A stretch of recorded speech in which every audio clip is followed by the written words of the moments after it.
we have had a couple of occasions now where someone has overtaken the train because they think we've stopped to pick up people. What we've actually been doing is stopping at a zebra crossing, which we are required to do, and the people on the zebra crossing would not be expecting a car to come from the other direction.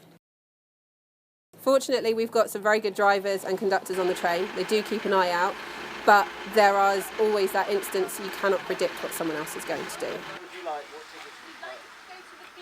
To be fair to the pedestrians, if you're crossing and the Landtrain has stopped on your right-hand side and the traffic has stopped on your left, you're not expecting yet another car to be coming from another direction. Just a quick safety announcement: if you can, keep all legs and arms in the carriages when we're moving, and please remain seated at all times.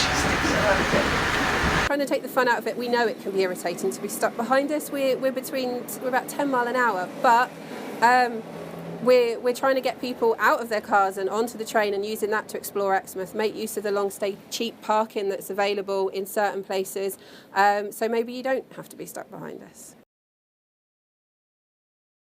We have the footage, but I don't want to use it. But for instance, if a passenger came back and said, "I really hurt my neck when you braked suddenly," I'm afraid that wouldn't have been our fault. Obviously, our driver went down and apologised to everyone for emergency braking and everything and explained the reasons.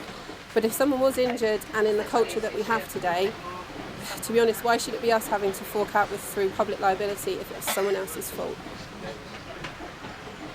I suppose if our Landtrain driver were to shout, "Stop," they really do mean it. They wouldn't do it for no reason. If you're a car behind us, yeah, just take that extra couple of seconds to look and think, why have they stopped? We're 60 foot long, we've got a nice sign on it saying warning, we're a long vehicle, we've got orange beacons, white shirts, blue coats, you really can't miss us.